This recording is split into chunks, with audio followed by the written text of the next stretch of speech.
The sound came like thunder on a bright morning. The hard slam of a car brake, a scream, and then silence. People froze under the Oshodi underbridge. Traders dropped their goods.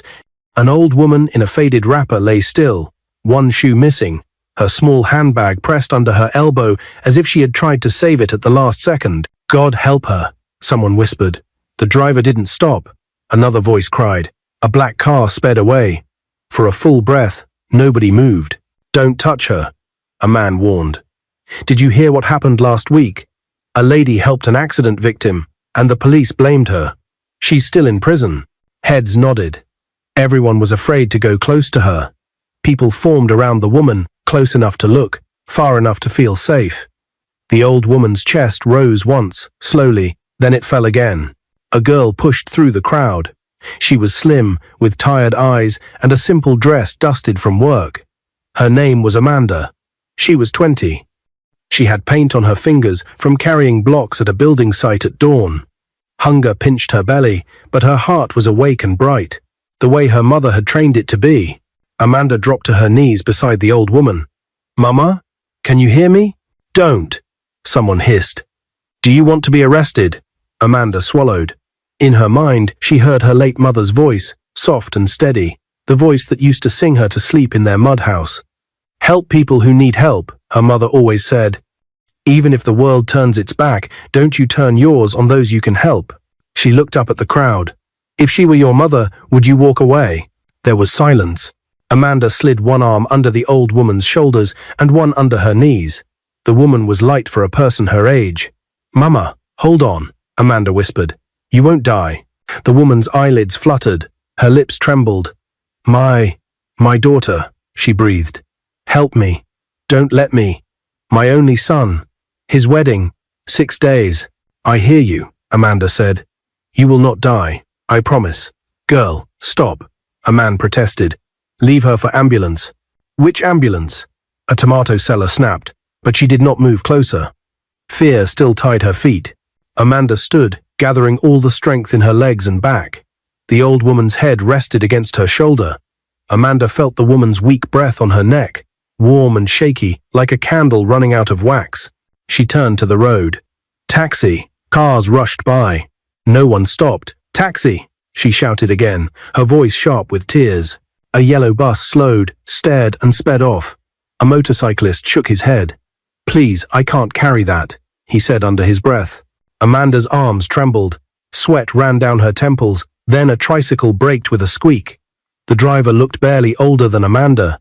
His eyes flicked to the crowd, then to the woman in her arms. "Enter," he said, jaw tight. "Quick." Amanda smiled with relief. "God bless you." She eased the woman into the seat and climbed in, holding the old woman upright as if she were a baby learning to sit. "Where?" the driver asked. "Lagos Federal Medical Center," Amanda said. Please hurry." The tricyclic shot forward. Wind whipped their faces. Amanda kept talking into the old woman's ear, slow and calm. "Mama, breathe. In, out. You are strong. You will see your son's wedding. I will not let you go." Halfway there, Amanda noticed the small handbag still tucked in the woman's elbow. She reached inside, searching for anything that could help. A phone, old but charged. On the call list, one name was pinned at the top, "My only son." Amanda pressed the number. A deep voice answered. "Hello? Sir. Please. My name is Amanda," she said, trying not to cry. "Your mother had an accident near Oshodi Underbridge. She is breathing but weak. I'm taking her to Lagos Federal Medical Center. Please meet us there. I don't have money for treatment." The voice was quiet for a second, then urgent. "Thank you. I'm coming now." The call ended. Amanda hugged the phone to her chest like it was a promise. The keke rolled through the gates of the hospital. Nurses rushed out with a stretcher. Amanda helped them lift the old woman down. "She spoke a little," Amanda told them. "But she's fading." A nurse with quick hands and kind eyes nodded. "We've got her." They whisked the woman through double doors, marked emergency. A red light blinked above the frame. Amanda stood alone in the white hallway. Her arms felt suddenly empty and heavy at the same time. The keke driver hovered near the door, unsure. I can pay for the ride," Amanda said, patting her pocket. She had only small notes left. The driver looked at her dusty dress, and shook his head. "Keep it," he said. "You get good heart." He turned and left before she could thank him. Amanda sank into a plastic chair. The clock on the wall ticked like a patient heart. She wiped her face with the back of her hand. The hospital smelled like antiseptic and hope. Nurses hurried by. Somewhere, a baby cried. Minutes stretched. Amanda stared at the red light over the emergency doors and whispered, "You won't die, Mama. Please, don't die." She heard sound of footsteps. A tall man in a neat navy blue caftan, red cap and clean shoes burst into the hallway, eyes wide, breath fast. Two men in darker suits tried to keep up with him. "Excuse me," he said to the nurse at the desk, voice shaking. "I'm looking for my mother. She was brought in from Oshodi. Her name is—" "Sir." Amanda stood. "Are you the one I called?" He turned. Their eyes met his worried, hers, tired and brave. "You're Amanda?" "Yes." She hugged her elbows, suddenly shy. "She's inside." They took her in. The man's face softened. "Thank you," he said, voice low and full. "Thank you for picking my mother off the road when others were afraid." He turned to the desk again. "Please, can I see her?" "Doctor will call you," the nurse said gently. "Wait here." The man paced. He looked at Amanda again, taking in the dirt on her dress, the paint on her fingers, the set of her jaw. "How did it happen?" he asked. Amanda told him about the speeding car, the scared crowd, the promise she made. As she spoke, the man's eyes went glossy. He nodded slowly, the way people do when words are heavy. "My mother is all I have," he said softly. "My name is Jonathan." He almost smiled, but worry pulled it back. "You saved her." Before she could reply, a doctor in green scrubs pushed out of the doors. His face was serious. He looked at Jonathan. "Are you her son?" "Yes." "Your mother has internal bleeding and broken ribs. She needs urgent surgery. We need consent and immediate payment." "Do it," Jonathan said. "Everything she needs, do it now." The doctor nodded and disappeared. The red light over the doors glowed brighter, as if the word urgent had a heartbeat. Jonathan turned back to Amanda. "Sit," he said gently. "Please." Amanda Saturday. Her legs were jelly. She stared at her hands. They were shaking. Jonathan sat beside her, but not too close. The suits stood a few steps away, like quiet trees. "Where do you live?" he asked after a moment. "In my father's old mud house," she said. "He died when I was little, my mother too. I do small jobs, carry blocks, wash clothes, anything honest. Today, I was on my way to buy Gary, when I saw your mother." Jonathan's eyes softened. "You must be hungry." Amanda shook her head. "I'm okay." He looked like he wanted to say more, but the emergency doors swung open again. A nurse rolled a trolley past with trays and bright metal. The red light kept glowing. The clock ticked. 1 hour felt like 10. Amanda prayed in her head, "God, please hold her. Please keep her heart beating. Please let her see her son's wedding. 6 days. Please." Suddenly, there were loud footsteps. A nurse rushed out, calling, "We need more O-negative. Now." Another nurse shot down the corridor. Jonathan shot to his feet. His face lost color. Amanda stood too, heart in her mouth. From behind the doors came a sound, fast voices, the tight rhythm of a beeping machine. The word, "Clear," shouted once.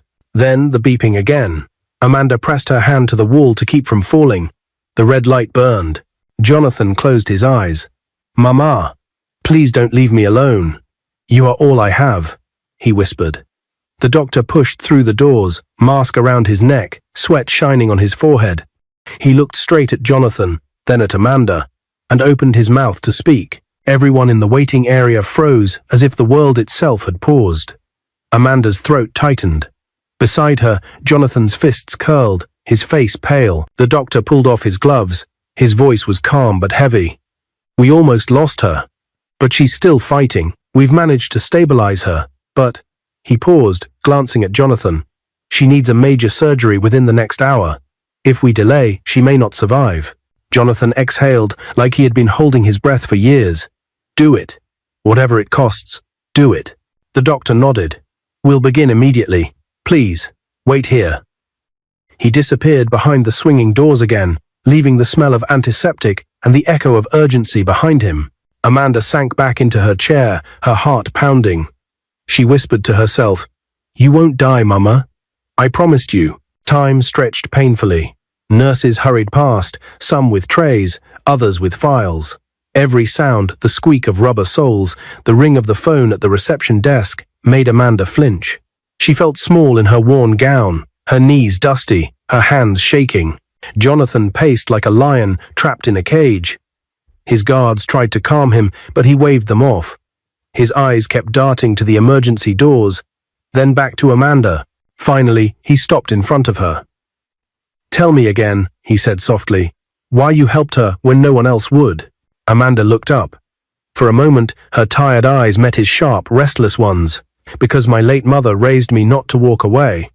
She told me help those in need, even if the world turns against you. If I had left your mother on that road, I would never forgive myself." Jonathan's jaw tightened. He rubbed his hands over his face, then whispered, "The world needs more people like you." Amanda looked down, embarrassed. No one had ever said words like that to her. She was used to insults, to neighbors calling her Beggar's child. 2 hours later, the emergency doors opened. The doctor emerged, pulling off his cap. His expression was tired, but this time there was hope. "She made it through the surgery," he said. "She lost a lot of blood, but she's strong. Your mother is a fighter." Jonathan's face broke into relief. He grabbed the doctor's hand and shook it hard. "Thank you. Thank you so much." Amanda pressed her palms together and whispered a prayer of gratitude, her eyes wet. "You can see her," the doctor added, "but only one person at a time. She's still very weak." Jonathan didn't hesitate. "I'll go." He glanced at Amanda, as if remembering her role in all this, and added softly, "But after me, you must see her too. She will want to." Amanda froze. Me? She thought. She was just a poor orphan in a torn gown. What business did she have standing beside a woman who clearly belonged to a wealthy family? But before she could argue, Jonathan had already followed the nurse inside. Minutes later, the door opened again, and Jonathan stepped out. His eyes were damp, his lips trembling with unspoken words. He nodded toward Amanda. "Go, she's asking for you." Amanda's heart pounded as she followed the nurse in. The room smelled of medicine and bleach. Machines beeped softly. Wires ran across the bed. Madame Hannah lay there, frail but breathing, her head bandaged, her face pale. When her eyes opened, they locked onto Amanda. Slowly, the old woman lifted her trembling hand. "My daughter," she whispered. Amanda rushed to her side, kneeling. "Mama, it's me. You're safe now. You'll live."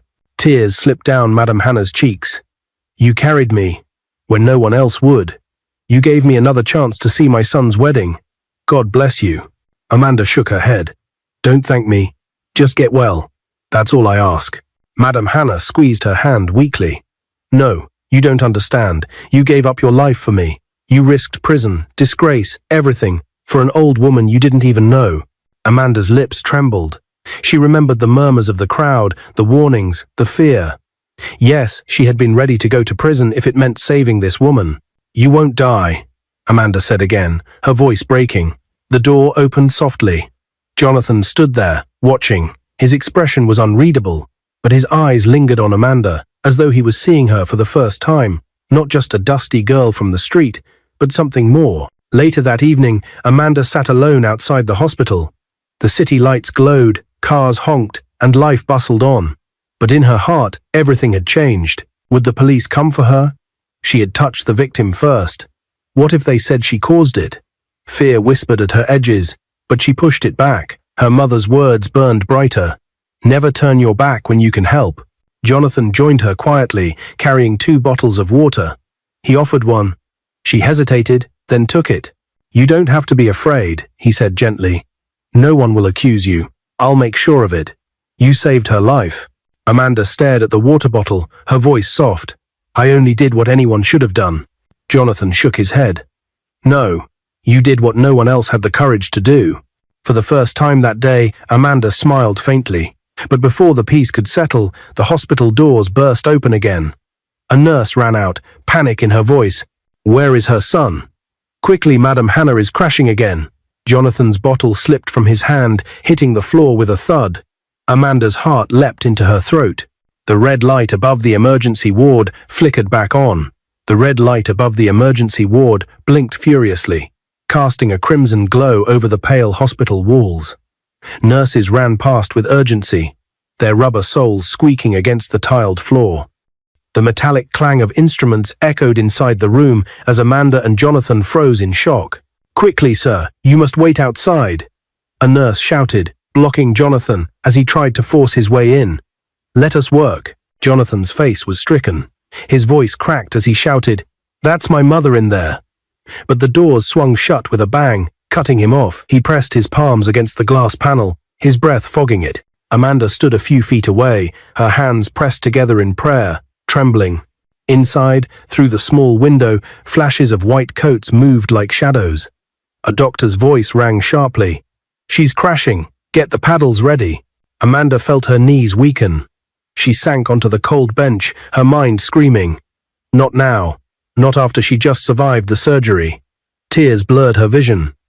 She clasped her hands tighter and whispered, "God, please, save her. Don't let my promise fail. I told her she wouldn't die. Don't let me be a liar." She thought back to the dusty road, Madame Hannah's frail hand clutching hers, the blood pooling around them. "You won't die, Mama," she had sworn. The memory seared her heart, pressing down with unbearable weight. Jonathan paced like a trapped lion, pulling at his caftan, his usually calm CEO composure shattered. His guards stood helpless, exchanging nervous glances. Finally, Jonathan dropped into the chair beside Amanda. For a moment, he buried his face in his palms, silent. Amanda glanced at him, then whispered softly, "She's strong. She fought through once. She'll do it again." Her words surprised him. He looked up, his eyes glistening with raw fear. "You believe that?" Amanda nodded, though her heart quaked. "Yes, because she's still here. If she wasn't meant to live, she wouldn't have made it to this hospital.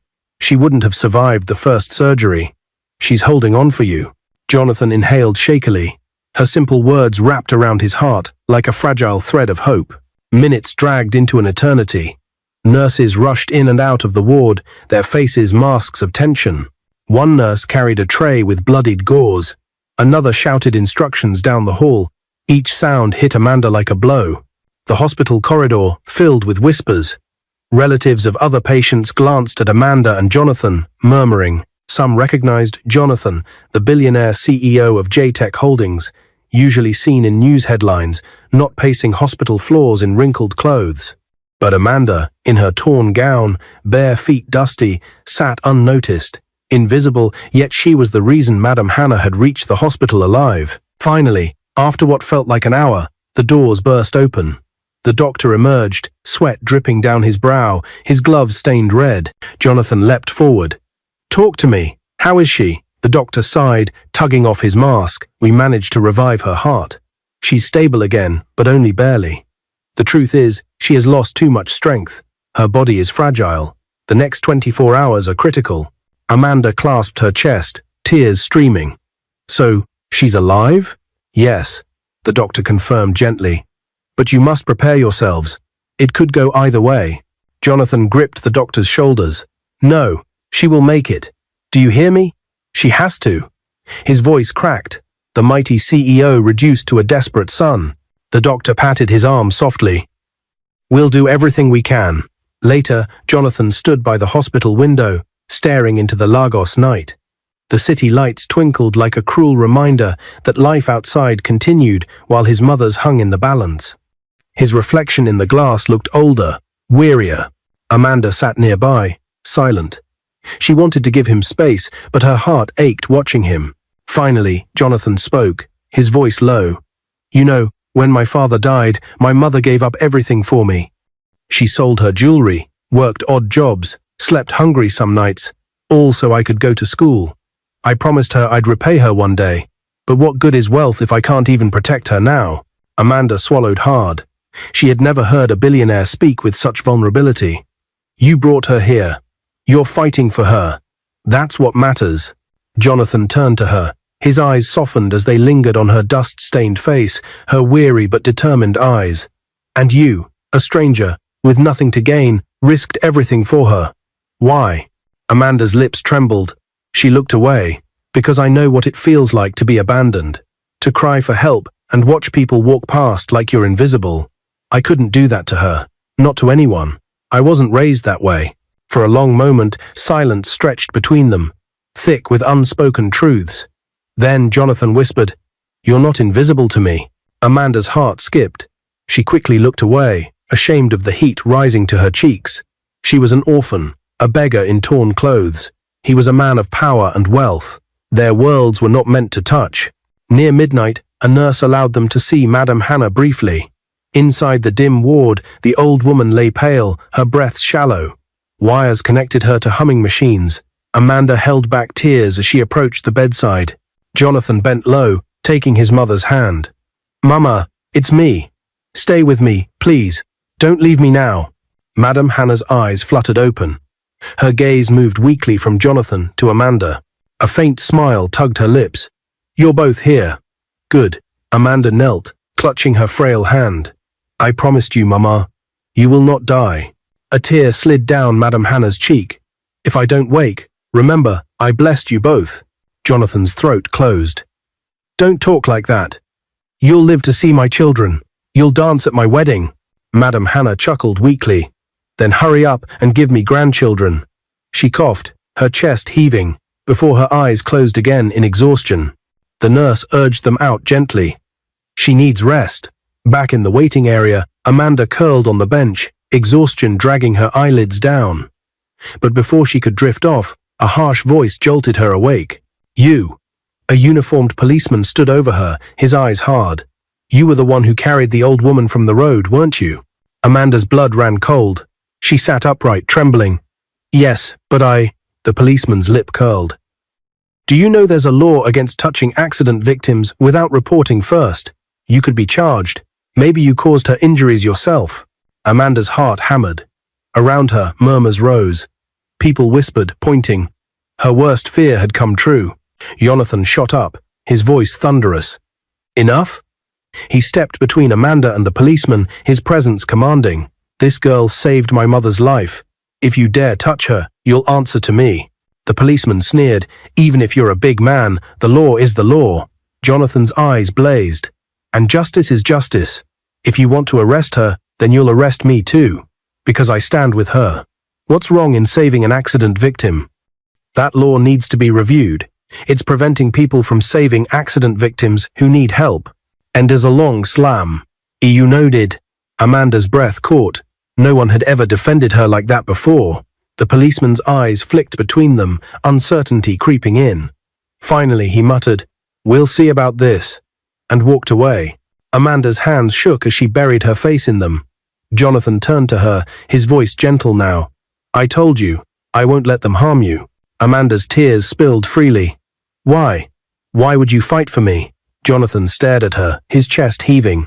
His next words came like a vow. "Because you saved the most important person in my life. And now, I owe you everything." Just then, the hospital alarm blared loudly. Nurses sprinted down the hall, shouting, "She's coding again. Madame Hannah is unresponsive." Amanda and Jonathan froze. The red light above the emergency room flashed back on, harsher and faster than before. This time, the doctor's voice carried no hesitation. "Prepare the crash cart, now!" Amanda's scream caught in her throat. Jonathan staggered, his heart collapsing under the weight of fear. The corridor spun with chaos, and once again, the line between life and death narrowed to a thread. The early morning sun painted the Lagos skyline gold. When the doctor finally walked out of the ward with a smile Amanda would never forget.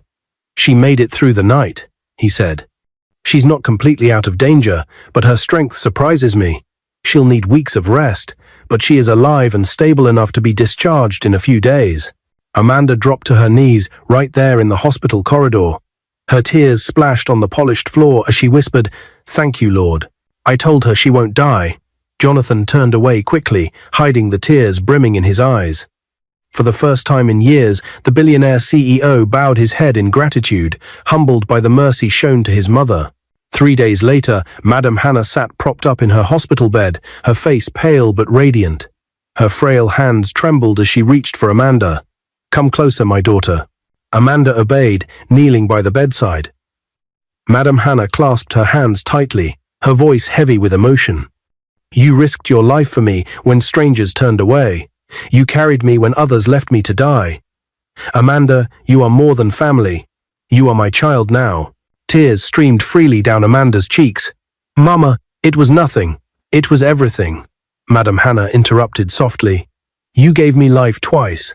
First by lifting me from the roadside, and now by giving me strength to fight. I will never forget. Even the nurses nearby sniffed and wiped their eyes. Jonathan stood at the foot of the bed, watching the scene with pride and awe. He saw something in Amanda he had never found in anyone else. Courage without pride, love without demand, and faith without fear. When the time came for discharge, Jonathan gave a quiet instruction to his driver, Michael.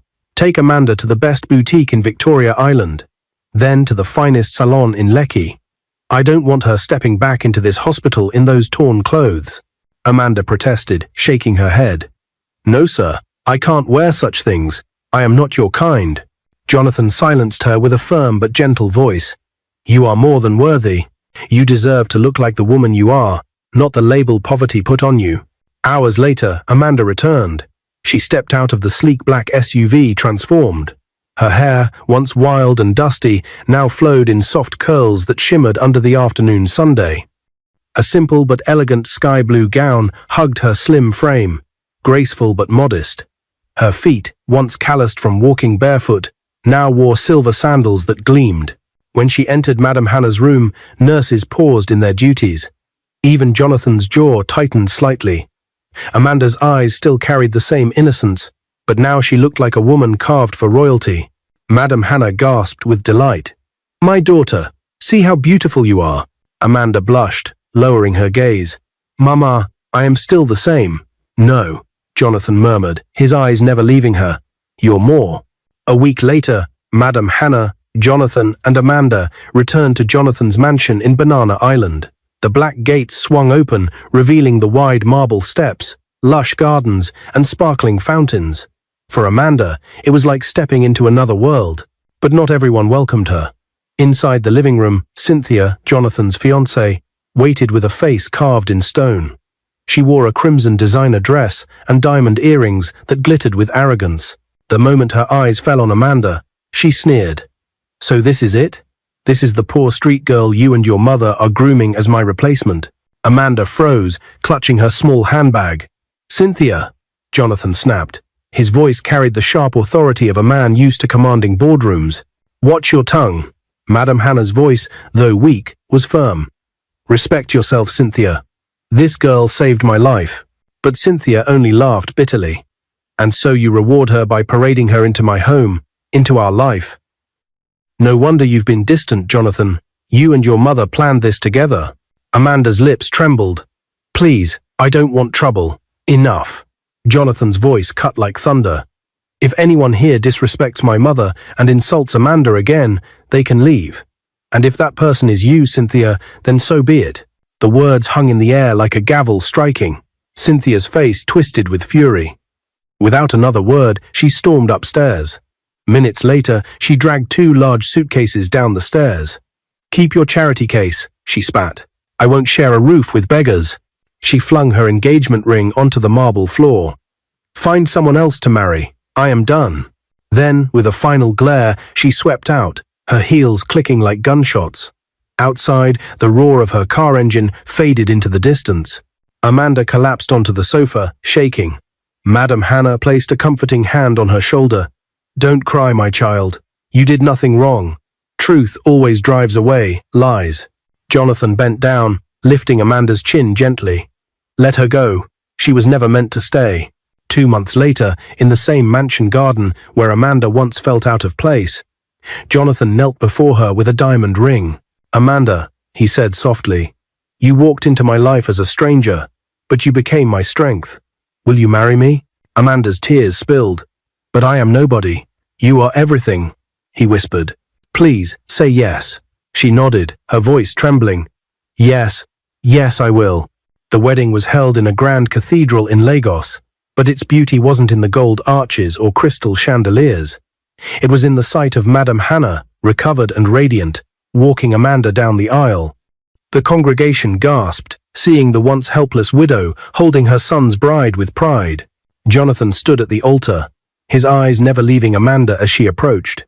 His heart swelled with gratitude for life, for love, for this woman who turned despair into hope. When the priest pronounced them husband and wife, cheers erupted. Amanda's veil fell back, and Jonathan kissed her tenderly. Madam Hannah whispered, "My son is complete," but not everyone rejoiced. Far away, in her luxury apartment, Cynthia sat alone. Her makeup was smudged from tears. She stared at her phone screen. No missed calls from Jonathan. No messages. In desperation, she dialed his number. "Jonathan, please, forgive me. Take me back, even as your second wife." His reply was cold. "No, Cynthia. Respect yourself. The chapter is closed." When the call ended, Cynthia hurled her phone against the wall. Sobbing, she turned to her closest friend, Monica. "You told me to insult his mother. You told me to drive that girl out. Now look at me." But Monica only shrugged. "You made your choice. I only advised you." Cynthia's wail filled the empty room. Life took a new turn. With Jonathan's support and Madam Hannah's prayers, Amanda gained admission into the University of Lagos to study medicine and surgery. The girl once mocked as a beggar now walked through campus gates with books in her hands and determination in her heart. Though challenges came, Amanda never forgot the vow she made under the bridge in Oshodi. "You won't die." Now she carries her dream and worked hard and didn't allow it to die. 5 years later, she stood proudly in her graduation gown, her face glowing as cameras flashed. Beside her, Jonathan held her hand, his eyes brimming with pride. Madam Hannah wept openly, clutching her cap. "My daughter, the doctor, I am proud of you. You didn't allow your dream to die, just like you never allowed me to die on that road." Amanda began work at Lagos's biggest private hospital, where patients soon learned that their young doctor carried not just skill, but compassion that healed deeper than medicine. Years passed, and love blossomed richly in the Jonathan's household. One morning, discovered she was pregnant, and when she told Jonathan she couldn't hold back his tears, they were expecting twins. Jonathan was there and supportive throughout the pregnancy journey. 9 months later, Amanda gave birth to twin girls. The entire hospital buzzed with excitement when Jonathan announced their names, Ellie and Eliana. When Madam Hannah held the babies for the first time, her frail hands trembled, but her face shone with unspeakable joy. Tears rolled down her cheeks as she whispered, "I prayed for years to carry grandchildren." God answered double. Amanda, smiling, reached out. "Mama, you will live long to see them grow." Jonathan wrapped his arms around his mother and wife, his heart bursting with gratitude. For the first time in his life, he felt complete. One evening, the family gathered in the mansion garden. The twins played on a soft blanket, their giggles were soft and soothing. Amanda reviewing the next surgery she had to perform, while Jonathan held her hand, watching his daughters with pride. Madam Hannah sat in a rocking chair. The twins nestled in her arms. Her face was wet with tears, but her smile was wide. "From the roadside to this," she murmured. "From despair to joy. Amanda, my child, you kept your promise. I did not die. Instead, I lived to see all this." Amanda leaned against Jonathan, her eyes shining. "We all lived, Mama, and we will keep living together. You will see Ellie and Eliana getting married." The sun dipped below the Lagos skyline, painting the sky crimson and gold. And for the first time in years, peace wrapped the family like a cloak. The story of pain, sacrifice, and love had finally found its home. What is your view about this story? Where are you watching from? If you enjoyed this story, comment, share, and subscribe to our channel for more interesting stories.